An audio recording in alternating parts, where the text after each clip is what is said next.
कर्पूर गौरम करुणावतारम संसार सारम भुजगेन्द्रहारम सदा वसन्तं हृदयारविन्दे भवं भवामि सहितं नमामि। पवनतनय संकटहरण मंगलमूर्ति रूप राम लखन सीता सहित हृदय बसव सुरभूप। कैलास राणा शिवचंद्र मौळी फणींद्र माथा मुठी जाळी। कारुण्य सिंधू भवदुःखहारी तुझ विन शंभू मज कोण तारी। डकवाडी क्षत्र पुण्य पावन तेथे मुनी अगस्तीचे अधिष्ठान। गुप्त रूपे गंगासे जाण हे त्रिवार सत्य सत्य।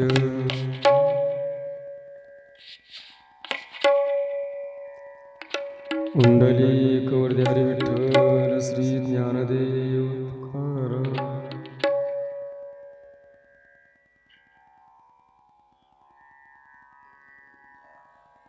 अगस्त्य मुनींचं चरित्र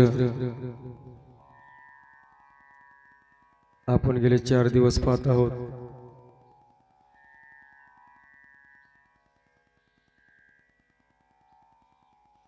या चरित्रामध्ये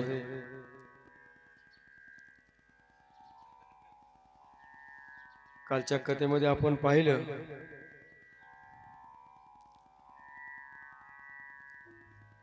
कालिके नावाचा जो राजा होता दैत्य, या दैत्याचा अंत काल झालेला आहे।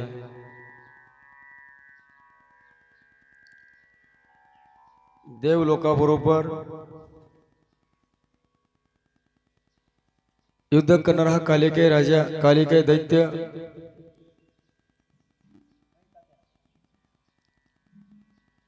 याला संपूर्ण खूप अवघड होतं।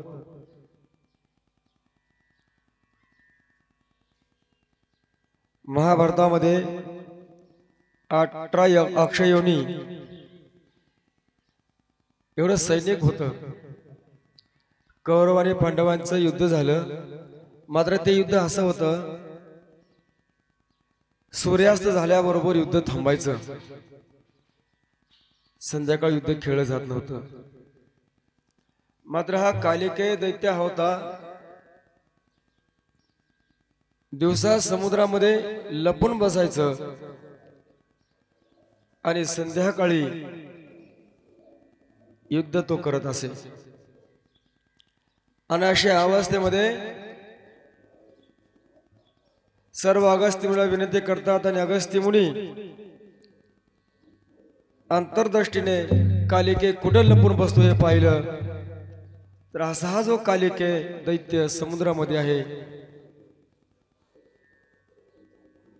आणि मग या ठिकाणी समुद्राची आज्ञा घेतली जाते, समुद्र आचमन होत केलं जातं, कालिके आणि देव यांच्यामध्ये युद्ध होतं। या ठिकाणी देव लोकांचा विजय प्राप्त होतो आणि तेथून पुन्हा विश्रांतीसाठी वडाखाली बसतात आणि बसल्यानंतर त्यांची नजर त्या झाडावर फांद्यावर जाते तर पितर उलटे लटकले त्यांना दिसले। त्या पितरांनी त्यांना सांगितले की जोपर्यंत तुमचं लग्न होत नाही आणि तुमची वंशवृद्धी होत नाही किंबहुना तोपर्यंत आमचा उद्धार होत नाही असं त्यांनी सांगितलं। आणि मग इथपर्यंतची काल आपण कथा पाहिली। आता अगस्तींचा जन्म तर आपण पाहिला आहे।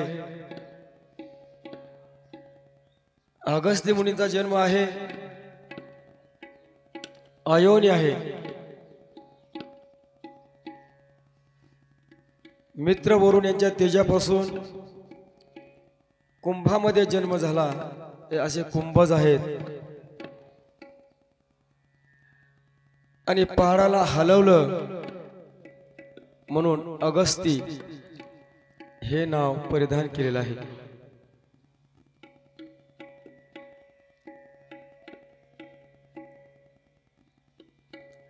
आणि मग अशा पद्धतीनं आपल्या पितरांनी सांगितलेलं आहे वास्तवामध्ये लग्न करण्याची इच्छाच नाही, परंतु पाठीमागच्या पितरांचा उद्धार करावा लागेल हा एक मनामध्ये भाव निर्माण झाला आणि मग लग्न करावं लागेल ह्या उद्देशानं अगस्त्य मुनी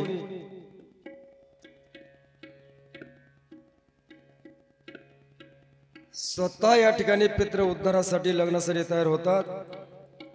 पितरांच्या उद्धारासाठी विवाह करण्याची इच्छा श्री अगस्त्य मुनी योग्य कन्या न मिळाल्यामुळे तपसाधनेतून त्यांनी एक सुंदर मुलगी निर्माण केली, एक कन्या निर्माण केली।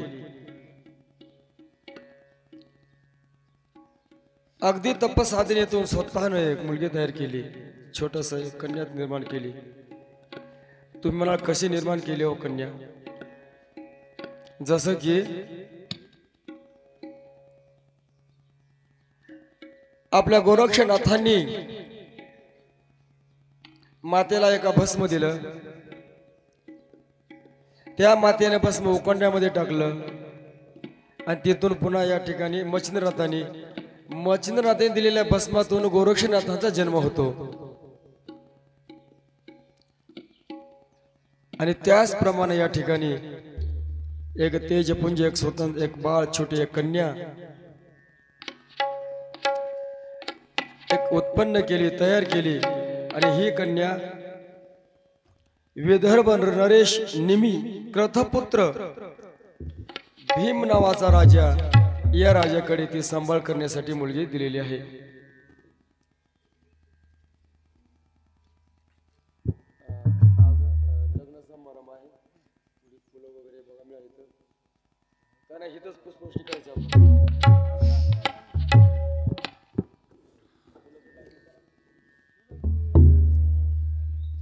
हा चला। आणि मग नेमे क्रतपुत्र हे भीमराजाकडे मुलगी दिलेली आहे।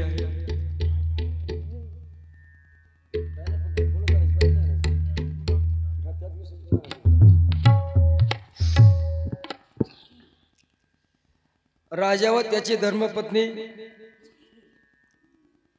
त्या धर्मपत्नीचं नाव आहे रत्नावली। हे दोघे त्या लोपामुद्रा ह्या छोट्या एका कन्याचा चांगला सांभाळ करत आहेत। वास्तव स्वरूपानं त्यांनाही कन्येची गरज होती.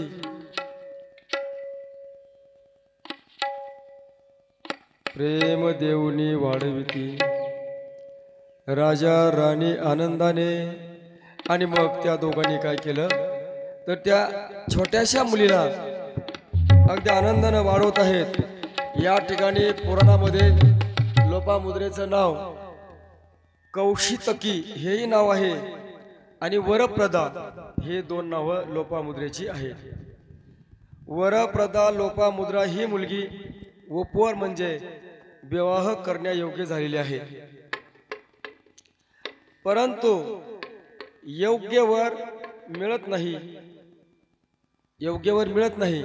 कारण असं आहे, आज प्रत्येक मुलीचा जो बाप आहे त्यांना असं वाटतं जर माझ्याकडे 1 एकर जमीन असेल तर माझ्या जावयाला 2 एकर जमीन असली पाहिजे.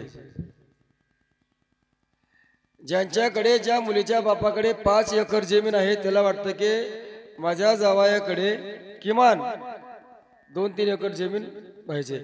आता तर खूपच अवस्था बेकार आहे.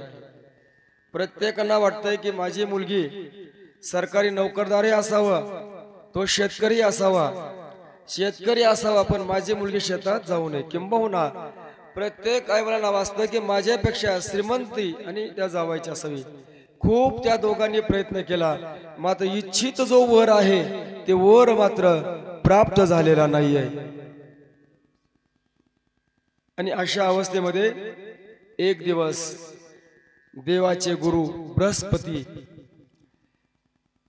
ज्या ठिकाणी लोपामुद्रा असते तो भीमराजा आणि रत्नावली यांच्याकडे येत आहेत. अचानक आले. असं आहे, सोयराने पाहुणा हे निमंत्रण येत असतात, मात्र देव आणि गुरु यांना निमंत्रण असतं, ते केव्हा येतात.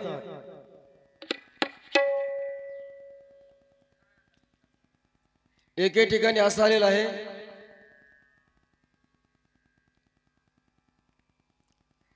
बृहस्पती जेव्हा आलेत, बृहस्पती आल्यानंतर लोपामुद्रेचे जे आई वडील आहेत त्या आई वडिलांनी बृहस्पतीचं दर्शन घेतलं. मात्र बृहस्पतीनं लोपामुद्रेचं दर्शन घेतलं. पहा किती अधिकार असेल. एक तुम्हाला सांगून जाईल,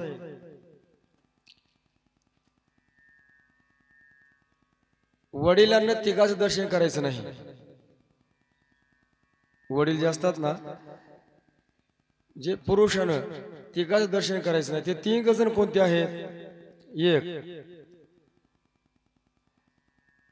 जावयाच्या कधी पाय पडून घ्यायचं नाही, म्हणजे जावयानं सासऱ्याचं कधी दर्शन करायचं नाही. 2, भाच्याच्या कधी पाय पडून घ्यायचं नाही पुरुषांनी. एक जावाई, दुसरा भाचा. आणि काल परवाच माझ्या वाचनात गेलेला आहे,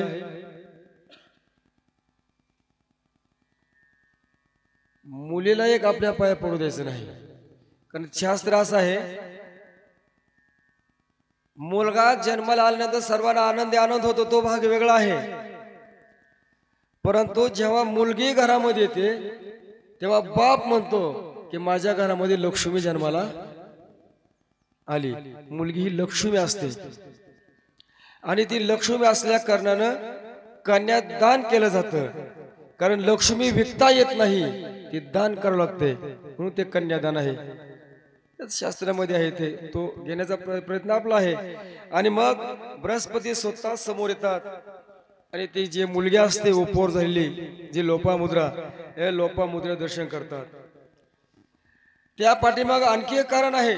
लोपामुद्रेचं दर्शन करण्यापाठीमाग तिच्यासारखी दार्शनिक, धर्मपरायण त्या काळामध्ये एकच मुलगी होती, ती म्हणजे लोपामुद्रा. जसं भारतामध्ये ह्या चालू काळामध्ये गान कोकिला म्हणून एकच होती, तिचं नाव लता मंगेशकर. त्याचप्रमाणे त्या काळामध्ये दार्शनिक प्रत्येक प्रश्नाचं उत्तर, वेदाचा अभ्यास, शास्त्राचं चिंतन, देवदेवतेवर विश्वास आणि धर्मपरायण, धर्माप्रमाणे वागणारी जी मुलगी ती म्हणजे लोपामुद्रा. आणि म्हणून या ठिकाणी गुरु बृहस्पती लोपामुद्रा मातेचं दर्शन करत आहे. त्यांचं स्वागत केलं जातं. जेव्हा संत येतात, संत आल्यानंतर आपल्या मनामध्ये आनंद होतो आणि तसाच तो आनंदोत्सव ह्या नगरामध्ये लोपामुद्रेचे आईवडील करू लागले आहेत.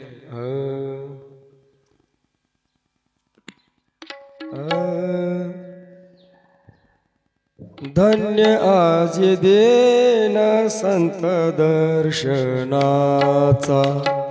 धन्य आज देन संत दर्शनाचा, धन्य आज दीन संत दर्शनाचा, धन्य आज दीन संत दर्शनाचा, धन्य आज देन संत दर्शनाचा, धन्य आज देन संत दर्शनाचा, धन्य आज दीन संत दर्शनाचा, धन्य आज दीन संत दर्शनाचा. अनंत जन्मेचा शीन गेला, अनंत जन्मेचा शीन गेला, अनंत जन्मेचा शीन गेला, अनंत जन्मेचा शीन गेला, मज वाट त्यासी आले गणगावे, मज वाट त्यासी आले गणगावे, मज वाट त्यासी आले गणगावे, मज वाट त्यासी आले गणगावे, मज वाट त्यासी आले गणगावे, मज वाट त्यासी आले गणगावे.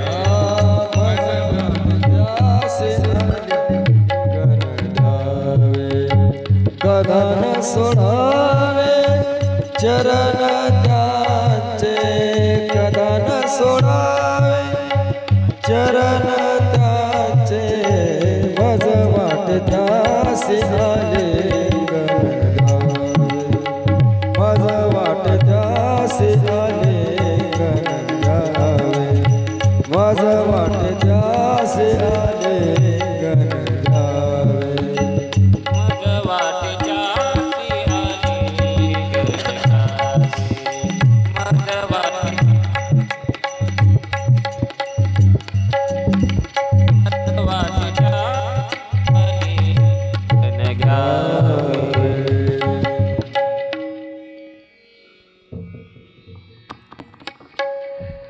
आणि जेव्हा बृहस्पती लोपामुद्रेच्या घरी येतात, त्या राजवाड्यामध्ये येतात, तेव्हा सर्वांना आनंद झालेला आहे.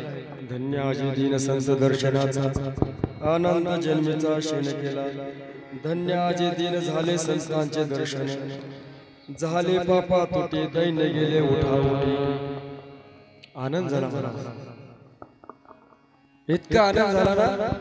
हे पहा, पाहुणा आला, स्वैरा आला, ते आनंदाचा आनंद वेगळा आहे आणि संतांचा आनंद वेगळा आहे. संत आले, आनंद झाला. विदर्भ राजा आणि त्यांची मुलगी लोपामुद्रा इतकी आनंद झालेला आहे. आणि ते विनंती करतात, आपण काही दिवस इथं राहायचं आहे. काही दिवस ते राहतात सुद्धा. आणि मग एक दिवस इच्छा प्रकट करतात, आता माझी जाण्याची वेळ झालेली आहे. म्हणजे बृहस्पती राजवाड्यातून त्यांच्या ठिकाणी जात आहेत. आणि मग जाताना साधूंना आपण प्रश्न विचारला पाहिजे की आपली ही जी मुलगी आहे, या मुलीला योग्य वर कुठे, कधी आणि कसा मिळेल? अपेक्षित वर मिळावा या भावनेने ते त्यांना विचारतात. मी खरं सांगू का, प्रत्येक मुलीच्या आईवडिलांना वाटतं की माझ्या मुलीला योग्य वर मिळावा, पण काय दुर्भाग्य, 100 मुलाभागे आज 90 मुलं खूप व्यसनीच आहेत. देताना चांगले असतात तो मुलं, मात्र पुन्हा खूप असे खूप वाईट. आम्ही डोळ्याने काही संसार पाहिले, काही लोकांचे संसार पाहिले. महाराज यावो घरी, थोडं जावायला 4 गोष्टी सांगा. काय सांगा जावायला 4 गोष्टी? त्याचा एकच अभाव आहे, संस्कार. आज आम्ही कीर्तन ऐकतो, महाराज कीर्तनातून उपदेश करतात, मात्र तो उपदेश ग्रहण करण्याची, आकलन करण्याची जी बुद्धी चाणक्ष स्वरूपाची असते ना, हे जीवाकडे नाही. म्हणून जीव पुन्हा पुन्हा पुन्हा पुन्हा दुःखाच्या गर्तेमध्ये सापडत आहे. आणि अशी वेळ येऊ नये, आणि म्हणून ही रत्नावली आणि लोपामुद्रेची जी वडील आहेत ते दोघं विनंती करतात, तुम्ही चाललात ना, निघालात हो, तुम्ही जा, पण एक आमची इच्छा आहे. एक आम्हाला जाताना फक्त एकच सांगा की आमच्या मुलीला अपेक्षित वर मिळेल का, ते सांगा म्हणतात. आणि मग ते त्या ठिकाणी आशीर्वाद देतात. आणि पुन्हा जाताना एकदा नमस्कार करतात, लोपामुद्रेला चरणस्पर्श करतात, आणि मग तिथून जातात. हे पहा, लक्ष द्या, दुर्जनाचं येणं, दुर्जन जे येत असतात ना, दुर्जनाचं येणं म्हणजे पापाची वृद्धी असते, पाप वाढत असतं. दुर्जनाच्या संगतीमध्ये आनंद मिळत नाही, म्हणून दुर्जनाचं येणं हे पापात्मक असतं. आणि सज्जनाचं येणं म्हणजे पुण्याची वृद्धी असते, पुण्याची वाढ होत असते. या ठिकाणी बृहस्पती आहेत. आणि मग बृहस्पती आता इथून निघून गेलेले आहेत आणि जातात. मग हे दररोजच्या सारखं त्यांचा नित्यक्रम होता. मात्र लोपामुद्रेचा एक नित्यनेम असायचा. सकाळी पहाटे पहाटे उठायची आणि मग ती उठल्यानंतर अगोदर स्नान करायची. स्नान करून तुळशीला पाणी घालायची. आणि मग तुळशीला पाणी घातल्यानंतर आपल्या आईवडिलांना ती नमस्कार करायची. नुसतं नमस्कार करायची नाही, नमस्कार करून त्याच देवाऱ्यासमोर या ठिकाणी एक अधिष्ठान मांडून बसायची. साधना. हरिपाठामध्ये एक अभंग आहे शेवटचा, निज वृत्ती काढी सर्व माया तोडी, इंद्रिया सवडी लपू नको. एक निज वृत्तीमध्ये अगदी आनंदाच्या भरामध्ये ती आनंद घ्यायची.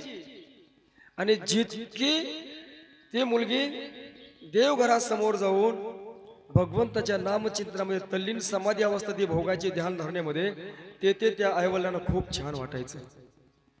आणि कधी कधी दोघांनी म्हणायचं, आईनं म्हणायचं वडिलांना, नवऱ्या मालकांना म्हणायचं आपल्या धर्मपत्नीना, अगं किती आपली मुलगी छान आहे ग, सुंदर तर आहेच, देखणी तर आहेच, पण सांगू का, अहो तुम्ही देखणी आहे म्हणताना, पण मला असं वाटतंय आपली जर मुलगी निघून गेली, कोण घरासमोर रांगोळ घालेलो, कोण तुळशी समोर पाणी घालेल तुळशीला? एकच मुलगी आहे ना आपल्याला, पुन्हा मग ती रोज रोज आपलं दर्शन तर करील का, ते आपल्याला नमस्कार घालील? म्हणजे असे त्या दोघांना वेदना व्हायच्या. तेच तुमचं आमचं पण आहे. ज्या गतीने आम्ही मुलीचं लग्न जमवतो, त्याच गतीने जेव्हा लग्नाची वेळ समोर येते, 2 महिन्याचं लग्न महिन्यावर आलं, महिन्याचं लग्न 15 दिवस, 15 दिवस लग्न 7 दिवस, 7 दिवस लग्न 5 दिवसावर, बघता बघता उद्या लग्न आहे. आणि मग त्या मुलीचं लग्न उद्या आहे नव्हे, आज लग्न आहे. अक्षता आता पडला, मुलगी जाणार आहे. त्या टायमाला तुम्ही ठरवायचं त्या बापाचं काळीज काय असतं.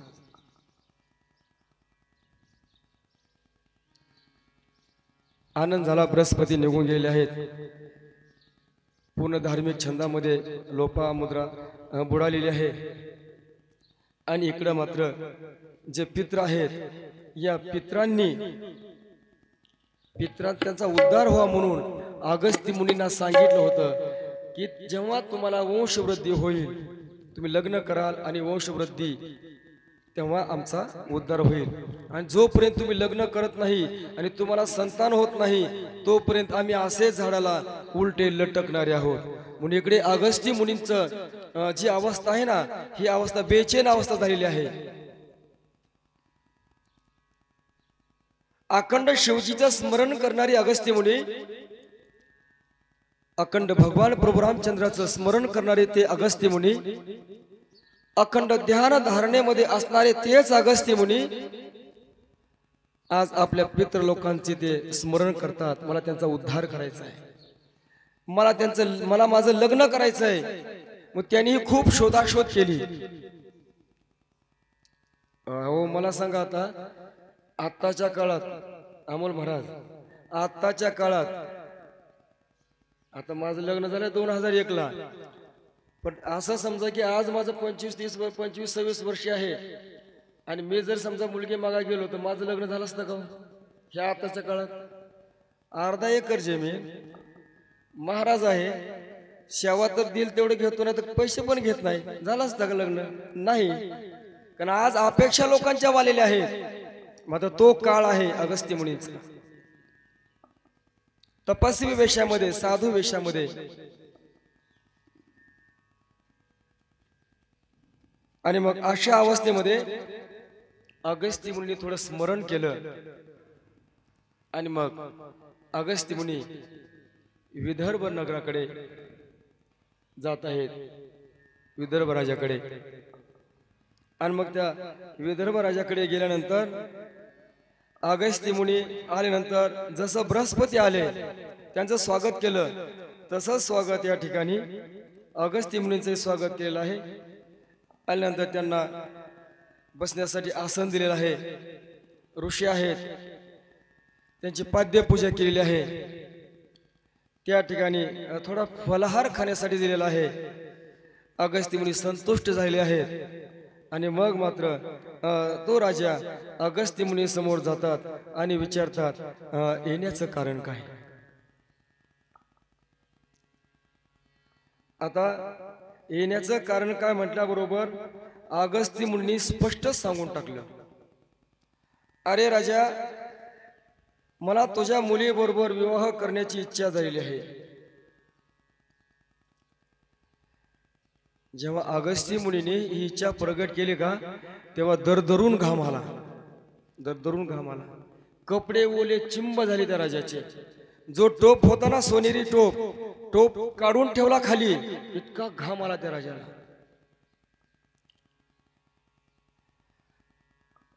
घाम आला हो. पण या ठिकाणी हे कोण आहेत समोर? ते मुलगी मागणारे ऋषी आहेत. आणि जर यांना आपण नाही म्हणावं तर खूप अवघड आहे. काही कालापूर्वीच कालिकै नावाचा दैत्य संपवला आहे. एका आचमनामध्ये समुद्र गिळंकृत केलेला आहे आणि पूर्ववत समुद्र केलेला इतकी अफाट शक्ती आहे, जिथं सर्व ब्रह्म इंद्र वगैरे जे देव आहेत ना, सर्व देव ज्याच्या पायावर लोटांगण घालतात, अशा सर्व ऋषीपैकी एक विशेष स्वरूपानं ज्या ऋषींचं स्थान आहे. आणि मग अशा ऋषींना मी बोलणार तरी काय? मौन बाळगलं, मौन. मनामध्ये म्हणतात, माझी प्रिय मुलगी आहे, प्रिय मुलगी आहे. आणि अशी माझी प्रिय मुलगी एका ऋषींना मी या ठिकाणी देऊ. आणि ऋषीने इच्छा प्रगट केली. रामायणामध्ये खूप प्रसंग आहे. या ठिकाणी श्री हरिभक्त परायण आपले गुरुवर्य आदरणीय राम महाराज इथं आहेत उपस्थित. ते रामकथा करतात, त्यांना माहिती आहे. जेव्हा शिव पार्वतीचा विवाह होतो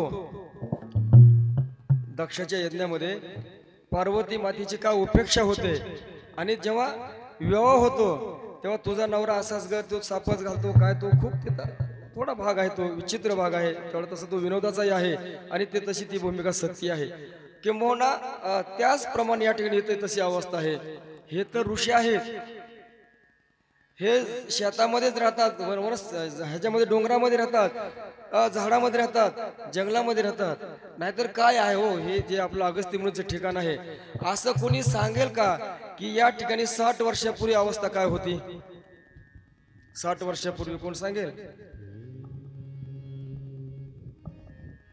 खूप भयंकर त्यावेळेस अवस्था असेल. एक बेलाचं वृक्ष या ठिकाणी आहे. महाराज, एखादं मध्ये प्रमाण आलं तर तुम्ही म्हणत चला.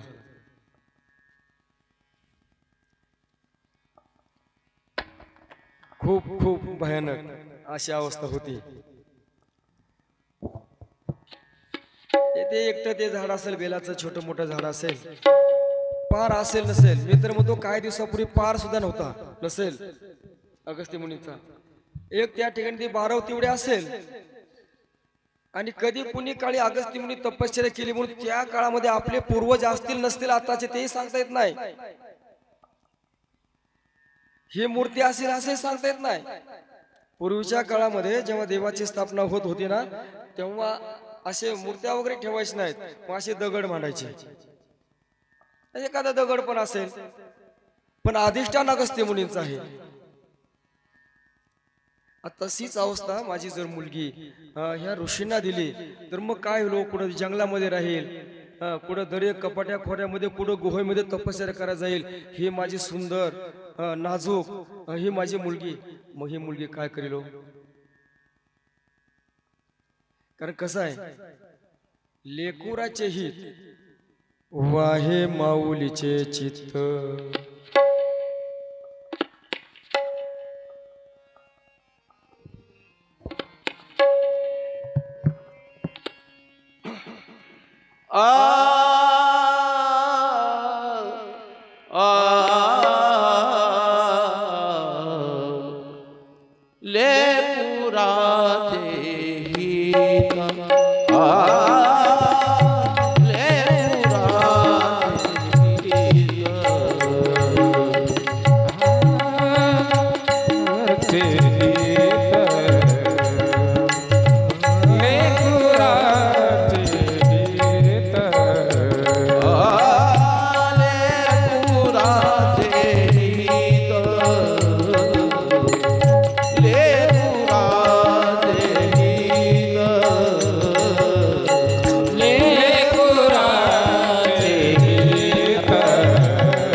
गमधनी मधनी मधनी सा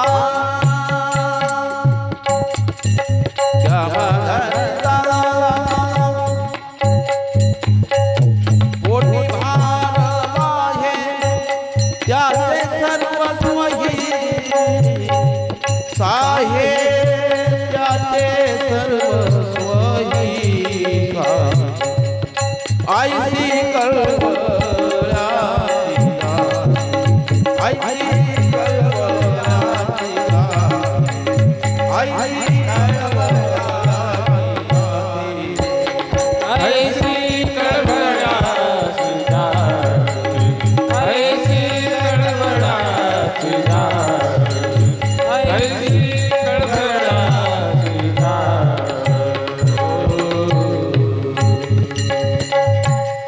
लेकोराचे हित जाणे माऊलीचे चित्त. कारण प्रत्येक आई आणि वडील आपल्या लेकराचं हित जाणत असतात.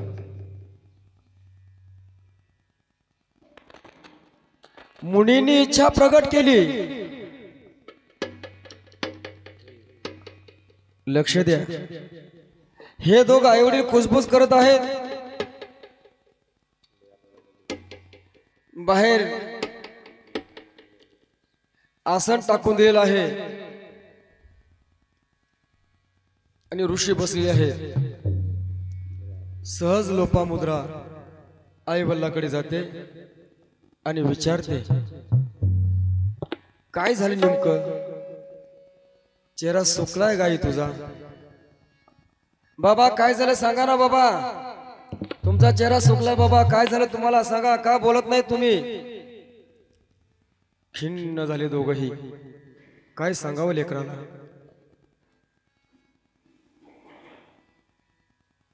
संसाराचा कितीही बोजा असू द्या, कितीही,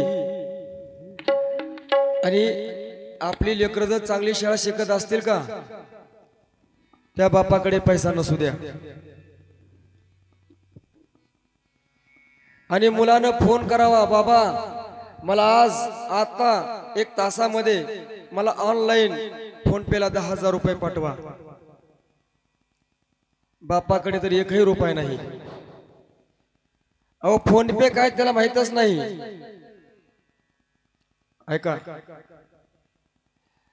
मुलाचा पुन्हा फोन आला, बाबा काही करावं, 10,000 अर्जंट पाठवा, शाळेमध्ये पैसे भरायचे आहेत, नाहीतर मला उद्या ऍडमिशन मिळत नाही. बापाकडे रुपये नाही, हे मुलाला माहित नाही. ऐका, त्या 1-2 तासामध्ये तो बाप एकाला नाही, दोघाला नाही, तिघाला नाही, 15 जणांसमोर असं पाय हा डोकं टेकतो. कोणाकोण 1000, कोणाकोण 500, कोणाकोण 200, कोणाकोण 400, कोणाकोण 100, कोणाकोण 200, 10,000चा पुडा तयार करतो. 10,000चा पुडा तयार झाला, पण हे पैसे मी कुणाच्या फोनवरून पाठवू? याच्याकडे जा, त्याच्याकडे जा, त्याच्याकडे जा, मग कोणीतरी भेटतो. शेवटचे 10-5 मिनिटं उरले असतात आणि मग पुन्हा मुलाचा फोन येतो आणि मुलगा सांगतो, अहो बाबा 5च मिनिटं आहे, तो हे एकदा का ऑनलाईन जर बंद झालं ना, मग मात्र मला उद्या नाही बरं का ऍडमिशन मिळेल, मला आता खूप पैशाची गरज आहे. आणि असं म्हटल्याबरोबर तो बाप धावत धावत धावत धावत धावत एका सुशिक्षित मुलाकडे जातो की ज्याचा फोन मोठा आहे, ज्याच्याकडे पैसे असतात, आणि सांगतात, ए भैया हे 10,000 घे, ह्या नंबरला त्या मास्तरला पैसे पाठव रे, माझ्या मुलाचं 5 मिनिटांमध्ये ऍडमिशन होणार आहे, 10,000 कमी आहेत.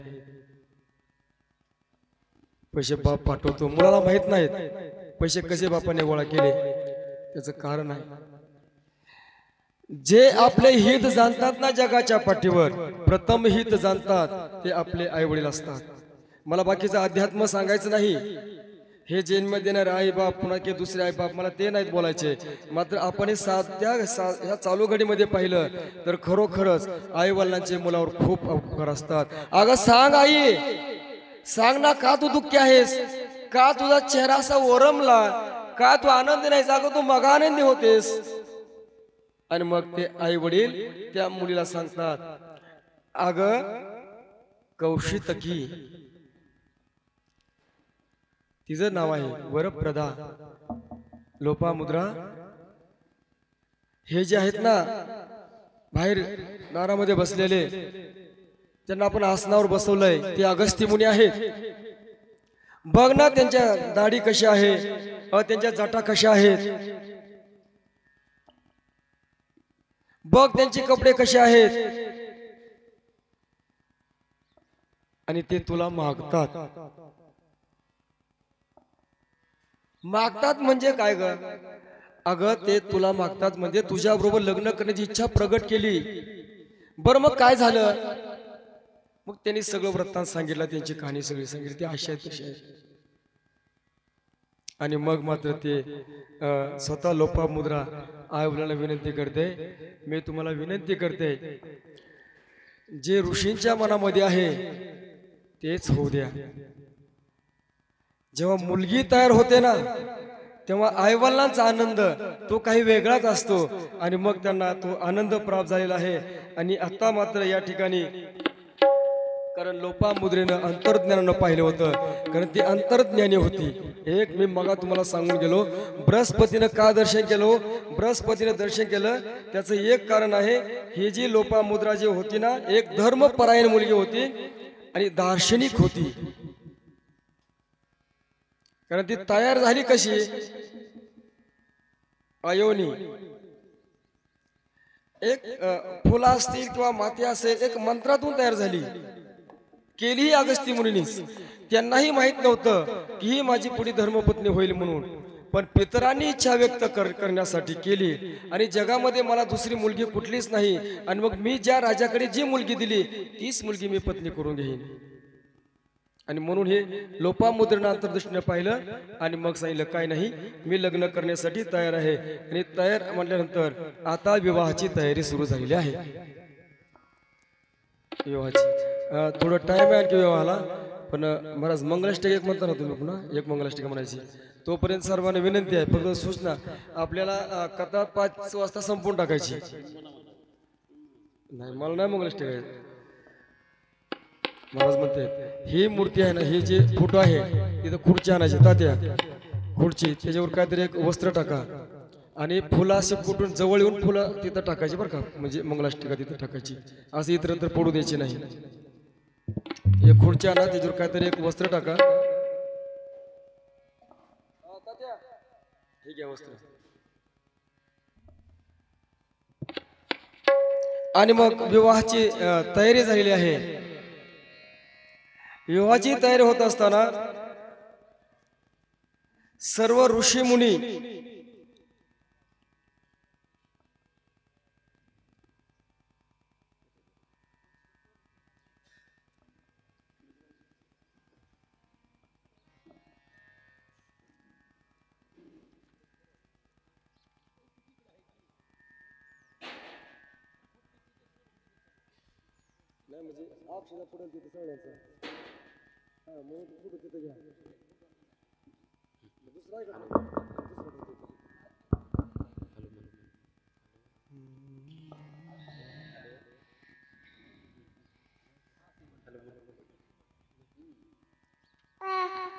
चला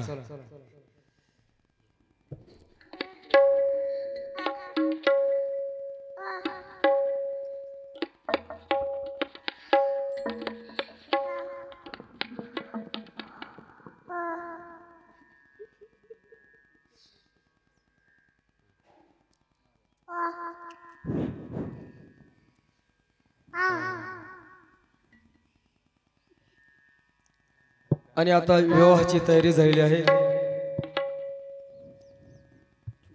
लग्न मंडपामध्ये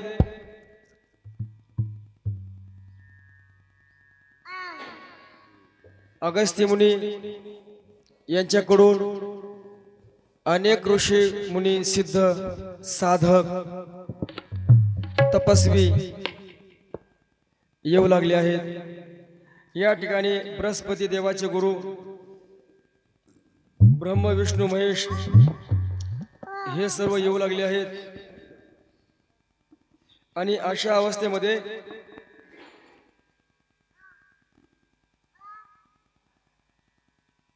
आपण एक गीत आता म्हणणार आहोत.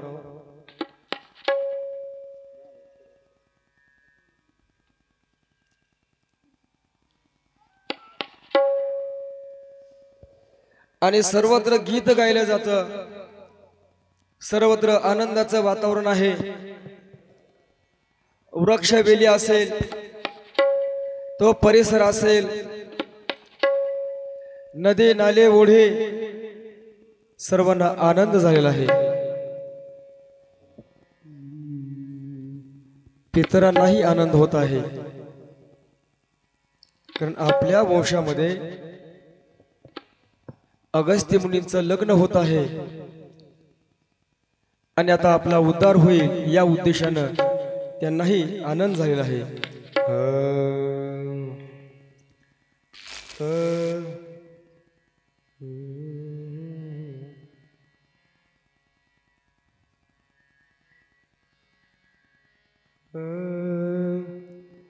ऋषी जनानो आज गाऊया अगस्ती मुनी महिमान रे. ऋषी जनानो आज गाऊया अगस्ती मुनी महिमान रे. आज गाऊया अगस्ती मुनी महिमान रे. मंगल समयी सामील होऊ लग्न सोहळा छान रे. मंगल समयी लग्न सोहळा छान रे. असे सुंदर विदर्भ कन्या नाम तिचे बहुगोड रे. असे सुंदर विदर्भ कन्या नाम तिचे बहुगोड रे. मंगल सभये सामील होऊ लग्न सोहळा छान रे. मंगल सभये सामील होऊ लग्न सोहळा छान रे. मंगल समयी सामील हो लग्न सोहळा छान रे. मंगल समयी सामील हो लग्न सोहळा छान रे. कुंभज मुनीची भविष्यवाणी त्याची वरतोय साजे रे. कुंभज मुनीची भविष्यवाणी त्याची वरतो साजे रे. मंगल समयी सामील हो लग्न सोहळा छान रे. मंगल समये सामील हो लग्न सोहळा छान रे. मंगल समयी सामील हो लग्न सोहळा छान रे. मंगल समयी सामील हो लग्न सोहळा छान रे. भाग्याने आपण सारे गाऊ नाचू आनंदी रे. बाप सारे गाऊ नाचू आनंदी रे. ऋषी जनानो आज गाऊया अगस्ती मुनी महिमान रे. मंगल समये सामील हो लग्न सोहळा छान रे. मंगल समयी सामील हो लग्न सोहळा छान रे. मंगल समयी सामील हो लग्न सोहळा छान रे. मंगल समये सामील हो लग्न सोहळा छान रे. मंगल समये सामील हो लग्न सोहळा छान रे. मंगल समयी सामील हो लग्न सोहळा छान रे. मंगल समयी सामील हो लग्न सोहळा छान रे. असे सुंदर विदर्भ कन्या नाम तिचे बहुगोड रे. असे सामील विदर्भ नाम तिचे बहुगोड रे. मंगल समये सामील हो लग्न सोहळा छान रे. मंगल समये सामील हो लग्न सोहळा छान रे. मंगल समयी सामील हो लग्न सोहळा छान रे. मंगल समयी सामील हो लग्न सोहळा छान रे. लग्न सोहळा छान रे. लग्न सोहळा छान रे. आणि अशा पद्धतीनं सर्वजण या लग्न मंडपामध्ये आले आहेत. आता तो लग्न मंडप तेव्हाचा कोणता हो? थोडं आपण पहा, पाठीमागचा काळ थोडा आठवा प्रत्येकाचा. हे जे दिसतात ना लोखंडी खांब, हे 20 वर्षाच्या आतले आहेत, बरोबर ना? अलीकडचे आहेत 25 वर्षाचे आतले असतील. पूर्वी लाकडाचे खांब असायचे. त्याच्या आधीचा काळ आठवून बघा. कुठं झाडाला काय तर म्हणजे झाडाला मांडायचे काय कापड वगैरे मोठे तळवट बांधायचे. त्याच्या आधीचा काळ पहा, झाडाखाली लग्न. त्याच्या आधीचा काळ म्हणजे त्रेतायुगात लग्न आहे. लग्न कधीच आहे? सत्ययुगातलं, त्रेतातलं पण नाही, सत्ययुगातलं लग्न आहे. कारण त्रेतायुगामध्ये भगवान प्रभू रामचंद्राच्या काळामध्ये अगस्ती मुनी दंड करण्यामध्येच होते. आणि ते होते एकटे नव्हते ना, दोघं होते. म्हणजे लग्न सत्ययुगामध्ये. आणि म्हणून सर्वजण जमा झाले आहेत. सर्वांना आनंद झालेला आहे. अगस्ती मुनींचं चरित्र जर पाहिलं आपण, अगस्ती मुनी म्हणजे सर्व संघ परित्यागी आहेत. आसक्ती नाही त्यांना कोणतीच. संसार विरहित ज्यांची वृत्ती ते सर्व संघ परित्यागी अशी अवस्था आहे. आणि म्हणून पहा, महाराजांनी, मला वाटते परवा महाराजांनी सांगितलं का रात्री, माझ्या लक्षात नाही, परवा दिवशी पत्नीनं मालकाच्या मनाप्रमाणे राहावं का स्वतःच्या ना. आताचे तात्या मालक पण तसेच आहेत. टिकलीच लाव म्हणते ते. पहा वारकऱ्याचा बुक्का पहा तुम्ही, आमची कपाळ पहा तुम्ही. वारकऱ्याचा बुक्का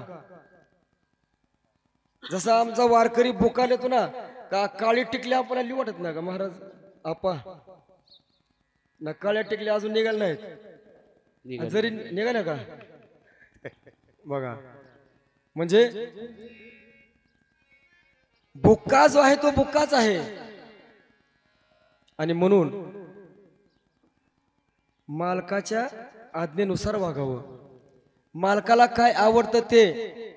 आता इथलं तुम्हाला मी सांगतो, मालक सर्व संघ परित्यागी आहेत. आणि म्हणून लग्न मुलीच आहे, तो राजा आहे. मग त्या रत्नावलीला का वाटलं नसावं त्या मातेला आपल्या मुलीचं लग्न आहे, तिला किती अलंकार करावे, किती अलंकार करावे का वाटत नसावं. खूप खूप खूप अलंकार केले. आणि रत्नावलीनं असं समोर आणून ठेवले ते गाठोड अलंकाराचं. आणि मग सांगितलं हे बघ हे अलंकार. मग त्या बाकीच्या मुली वगैरे असतात करवल्या वगैरे त्या. तेव्हा आता लोपामुद्रेचा विचार पहा.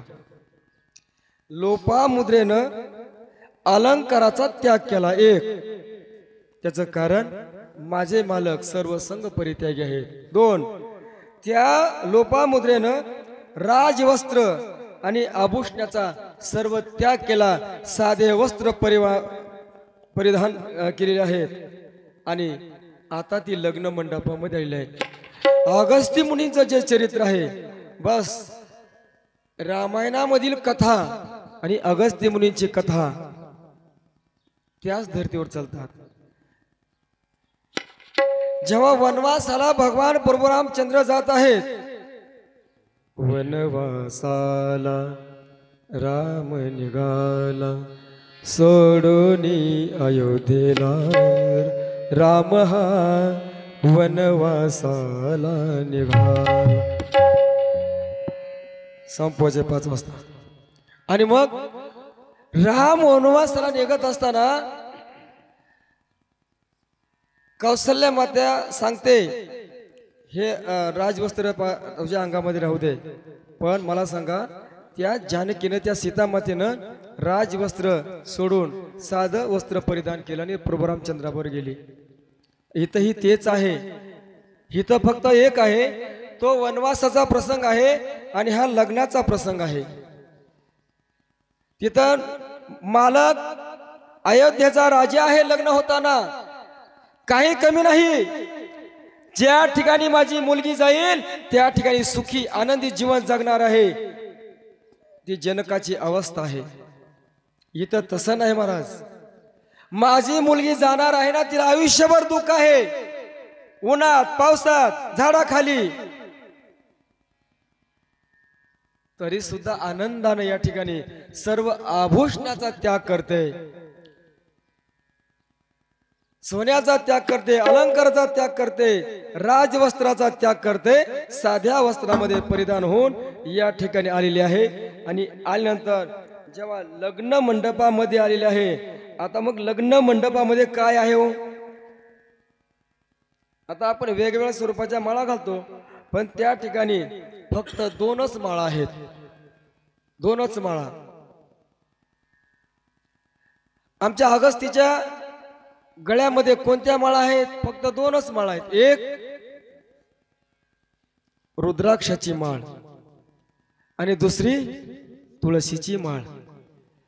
मी सांगत असतो अनेकांना, जगामध्ये अनेक राजे झाले, वैभव महाराज अनेक राजे झाले, पण छत्रपती शिवरायांना जो संदेश जगद्गुरु तुकोबाराने दिला, तो संदेश आज जर कीर्तनातून बाहेर पडला ना, मग कळेल छत्रपती काय आहेत. आमचे छत्रपती अखंड तुळशीचे माळकरी आहेत. आम्ही तेने सुखी म्हणा विठ्ठल, कंठी मिरवा तुळशी, व्रत करा एकादशी, मनवा हरीचे दास, तुका म्हणे मज हे आस, व्रत करा एकादशी. म्हणजे त्यांना सांगितलं आम्ही तेने सुखी. तो अभंग आहे तुकाराम महाराज, 14 अभंग आहेत. आम्हाला याची गरज नाही हो, ना सोनच हे कुठपर्यंत आहे. आता सांगण्यासाठी खूप आहे तुम्हाला. राका कुंभा ते त्यांची मुलगी राका वंका, वंकाचा दृष्टांत बघूच, जर वेळ मिळाला तर उद्या तुम्हाला सांगून जाईन मी ती कथा. एक छोटीशी कथा आहे, किती त्याग असतो जीवनामध्ये. आमच्या छत्रपतीचा त्याग आहे महाराज. तुम्हाला एक उदाहरण सांगतो, थोडं 2 मिनिटं कथेला उशीर होईल. आमच्या मुलावर संस्कार कसे करायचे. आपल्या छत्रपतीचं वय आहे 7 वर्षे. किती? 7 वर्ष वय आहे. वय वर्ष 7 आहे. आणि गडाच्या खाली पूर्वीच्या काळापासून त्या गडाच्या खाली एक नाच गाणं चालू होतं, नाच गाणं. आणि ते नाच गाणं चालू असताना छत्रपती शिवाजी महाराज थोडं लांबून पाहत होते. छोटं वय त्यांचं 7 वर्ष आहे. एक पाहायला म्हणून ते नव्हते गेले, त्यांच्या म्हणजे मनातही नाही की बाबा मी खास पाहायला चाललो म्हणून. ते गेले, दुरून पाहत आहेत, ऐका. आणि या ठिकाणी मासाहेब जिजाऊ आईसाहेब शोधतात, कुठं आहे तो शोभा, कुठं आहे शोभा. आणि मग ते सर्व सैनिक सांगतात दरबारामधील शोभा, तेही शोधतात, दिसतच नाहीत. आणि मग एक जण सांगतो, अहो आहेत ना राजे, आहेत ना राजे. कुठं आहेत राजे? राजे खाली आहेत, गडाच्या खाली.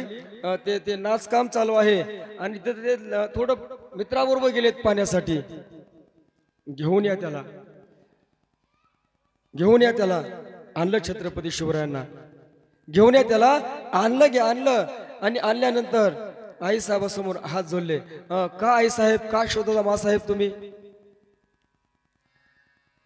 तेव्हा मासाहेब जिजाऊनी खूप असं चांगलं उत्तर दिलं. बाकी तू कुठे गेला होता? नाही, मी थोडं गेलतो खाली आणि थोडं पाहत होतो. ते मग थोडं कावायले त्या, म्हणजे थोडं रागावल्या. तेव्हा एका सैनिकानं सांगितलं, अहो आई साहेब, राजाचा तर मुलगा आहे ना तो, आणि भविष्यामध्ये तो राजा होणार आहे. राजानं नाच गाणं नाही पाहायचं तर मग राजानं काय पाहायचं? मासाहेब गरजल्या, अरे राजानं नाच गाणं नाही पाहायचं, हे नाचवणारी आहे ना, त्या नाचवणारीला वाचवणारा माझा मुलगा तयार झाला पाहिजे पुढे. म्हणजे नाचणारी हे मासाहेबांना पसंत नव्हतं. आणि म्हणून हे राज्य व्हावे ही श्रींची इच्छा आहे. म्हणून धर्माधिष्ठित राज्य करणारा हा जगातील एकमेव राजा म्हणजे छत्रपती शिवाजी महाराज. सौंदर्य खूप सांगण्यासारखं आहे. असो, तुम्ही एक फक्त आता मला ते सांगायचं होतं. मग आम्ही थोडं बातम्यामध्ये पाहिलं, थोडं कथेच्या बाहेर जाऊन सांगतो महाराज. आम्ही थोडं पाहिलं, आम्ही आणि महाराजांनी पाहिल्यानंतर त्या ठिकाणी ते संभालचा वाद चालू आहे त्या मशिदीचा. कोर्टानं आजच निर्णय दिला, या ठिकाणी एक विवादित ढाचा म्हणून घोषित करा, ती आजपासून मस्जिद नाही आहे असं सांगितलं. आनंद वाटला. आणि लगेच आजच आपल्या महाराष्ट्रामध्ये मी धिक्कार करतो, महाराष्ट्रामध्ये अब्बू आझमी नावाचा समाजवादी पार्टीचा एक आमदार त्याने एक असं वक्तव्य केलेलं आहे की औरंगजेब यानं मंदिर आणि मशिदीचं रक्षण केलं आहे. आणि तेव्हाच काय एकनिष्ठ हिंदू असणाऱ्या आपल्या समाज बांधवांनी आक्रोश उभा केला आणि तात्काळ सांगितलं, जोपर्यंत हा माफी मागत नाही हा देशद्रोही आहे, त्याच्यावर खटला चालवा. आता त्याने थोडे 1.5 तासापूर्वी माफी मागितली. अरे लाज वाटली पाहिजे ज्या औरंगजेबानं सळसळ करून माझ्या शंभू राजाची काय छळ केला असेल. काय छळ केला हो, काय छळ केला. 1 नाही 2 नाही 3 नाही 4 नाही 5 नाही 6 नाही 7 अरे 42 दिवस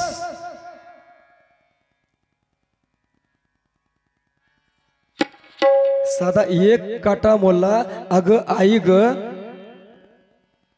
तापलेल्या सळया अशा लोटल्या जातात, पोटाला चटके देतात, तरी आपला संभाजी राजे या ठिकाणी स्तब्ध आहेत. त्यांच्या डोळ्यासमोर छत्रपती शिवाजी महाराज दिसत आहेत. मी मेलो तरी चालेल, धर्म बदलणार नाही. फक्त औरंगजेबानं एकच सांगितलं होतं, एकच सांगितलं होतं औरंगजेबानं, वैभव महाराज एकच, हे शंभू शंभू अरे धर्म बदल रे, तू धर्म बदल, तुला दिल्लीच्या तख्तावर नेऊन बसवतो. तोंडात तो शब्द नाही, फक्त अशी मान हलवायची. अशी मान हलवली ना लगे गुडघ्यापासून पाय कठ दिशी कापला. शंभू बघ, दुसऱ्या दिवशी अरे स्वीकार्य तू धर्म, दुसऱ्या दिवशी दुसरी मांडी कापून टाकली महाराज. स्वीकार्य शंभू तू. महाराज दुसऱ्या दिवशी एक हात कलम केला, अरे इस्लाम धर्म स्वीकार. महाराज जीभ छिल्ली गेली नाही, अरे स्वीकार असं सांगतात काही इतिहासकार. 17व्या दिवशी आपला हा हिंदू राजा धर्मवीर संभाजी महाराजांच्या डोळ्यामध्ये तप्त लाल सळया घातल्या, डोळे चरचर केले असतील, काय त्या राजांच्या असतील. अरे लक्षात ठेवा, जर अशा राजाची अशी अवस्था जर झाली असेल, आम्ही आज काय वागलं पाहिजे. थोडं स्मरणामध्ये आणा, काय घडवला हो जिजाऊमातेनं, काय घडवला हा, काय छत्रपती शिवाजी महाराजांनी संभाजी महाराजांना घडवलं. अहो आम्ही व्याख्यान देतो, लाखावर पैसे कमवतो, आम्ही पैशावर ढिगारा मारतो, 1 नाही 2 नाही 3 नाही मजली इमारती बांधतो, 10 नाही 20 नाही 30 नाही 50 एकर जमिनी घेतो, नाही तिथं बंगले. अरे तुम्ही व्याख्यान करा, पण माझ्या शंभू राजासाठी निर्विवादपणे तुम्ही या ना खेड्यापाड्यामध्ये सांगा ना, या समाजाला समाज काही सुधारणार आहे. कथा होतच राहतील हो. कथेचा मी आजच समारोप करणार होतो, आजच. खूप खूप खूप महाराज पाहिलंय, भगवान परमात्मा अवतार तेव्हाच घेतात धर्माचे पालन, धर्माचे पालन, धर्माचे पालन, धर्माचे पालन, धर्माचे पालन, धर्माचे पालन,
धर्माचे पालन, जे पाखंड आहेत ना त्यांचा अधपात करण्यासाठी हे राजे जन्माला येतात. खूप खूप खूप त्रास दिला, खूप. आणि म्हणून आज आपण अगस्त्य मुनींची शपथ घेऊन सांगतो, आपण त्या मूर्ख नालायक अबू आझमीचा इथून कथेतून आपण धिक्कार करतो, निषेध करतो त्याचा.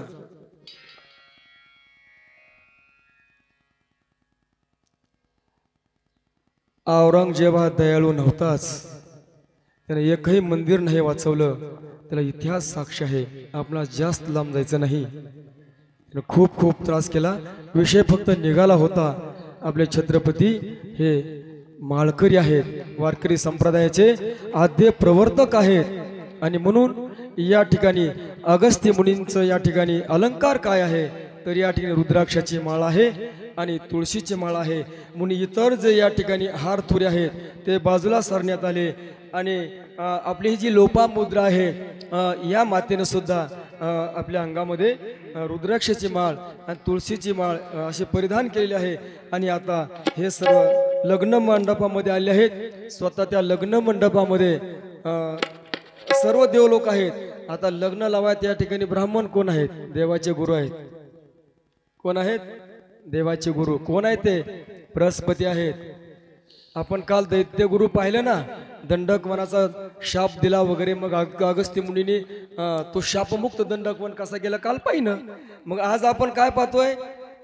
काल जर समजा दैत्याचे गुरु असतील मग आज बृहस्पतीचं का वर्णन नको आपल्याला? मग बृहस्पती या ठिकाणी आलेले आहेत. अंतरपाठ धरला जातो आणि अंतरपाठ धरून त्या पितरांना तिकडे समाधान आहे. काय स्वर्गातून देव अक्षते घेऊन उभा आहेत. आणि मग त्या काळामध्ये खूप मंगलाष्टिका म्हणलं, कंटाळूच तर मंगलाष्टिका होत्या. पहिल्या 3-3, 5-5 दिवसाची लग्न होती. आता आपण फक्त मी आपणला विनंती करतो, कोण आहे खाली? हां, आपलं एक आमचं आदराचं स्थान, आपल्या भागाचं वैभव, आमचे आणि आपाचे गुरु म्हणा काही हरकत नाही. आणि मग महाराजांना विनंती करतो की आपण एक मंगलाष्टिका म्हणायची. सर्वांना मंगलाष्टिका चालू असताना थोडे फुलं हे करा. आणि फुलं हे करताना थोडं जवळ यायची आणि प्रतिमेवर हे करा फुलं. खाली सध्या फुलं टाकण्याचा प्रयत्न करू नका, कारण ती अगस्त्य मुनी आणि लोपामुद्राच्या विवाह मंडपातली ती फुलं आहेत. माईक दे त्यांच्याकडे. तुम्ही पण म्हणा एक, महाराज तुम्ही एक म्हणा, मला 2 मंगलाष्टिका.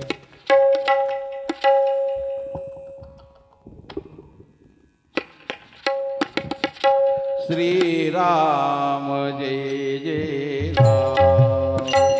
सर्वांनी टाळी वाजवा. राम जय जय राम. श्रीराम जय जय राम. श्रीराम जय जय राम. श्रीराम जय जय राम. श्रीराम जय जय राम. श्रीराम जय जय राम. श्रीराम जय जय राम. श्रीराम जय जय राम. श्रीराम जय जय राम. श्रीराम जय जय राम. श्रीराम जय जय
सरस्वती च यमुना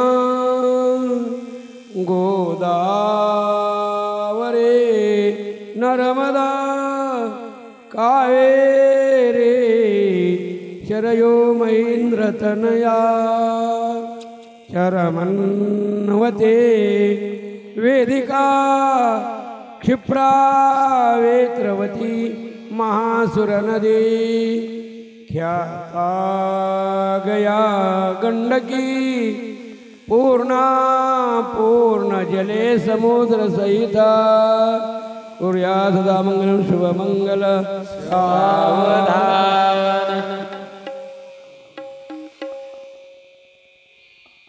पुंडलीक वरदा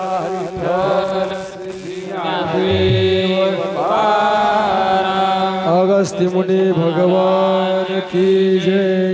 अगस्त्य मुनि भगवान की जय। अगस्त्य मुनि भगवान की जय। आकाशासी जडले राते आकाश सर्वांनी खाली बसून घ्या लगेच। जडले राते ऐसे धरणीचे स्वयंवर लोपामुद्रे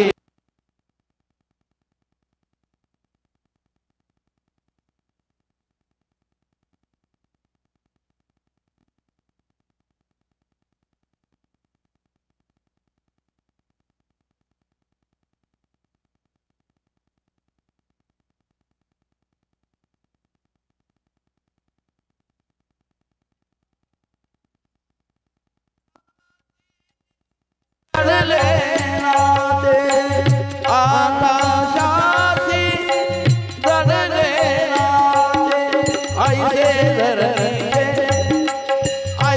धरणीचे स्वयंवर लोपामुद्रे स्वयंवर लोपामुद्रे स्वयंवर लोपामुद्रे स्वयंवर लोपामुद्रे स्वयंवर लोपामुद्रे स्वयंवर लोपामुद्रे स्वयंवर लोपामुद्रे स्वयंवर लोपामुद्रे चारी वेद भगवत वाचे चक्रीचे चारी वेद भगवत वाचे यश कीर्तीचे बोला बोला आकाशासी जडले राते आकाशासी जडले राते ऐसे धरणीचे स्वयंवर धारे स्वयंवर धारे स्वयंवर लोपामुद्रे स्वयंवर लोपामुद्रे स्वयंवर लोपामुद्रे स्वयंवर लोपामुद्रे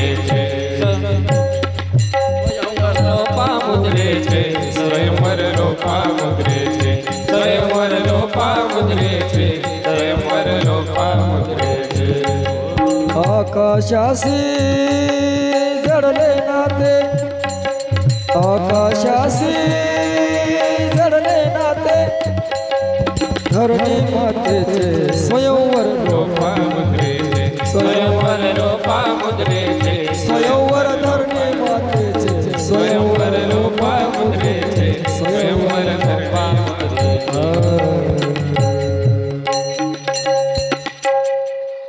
आरती घेऊन या।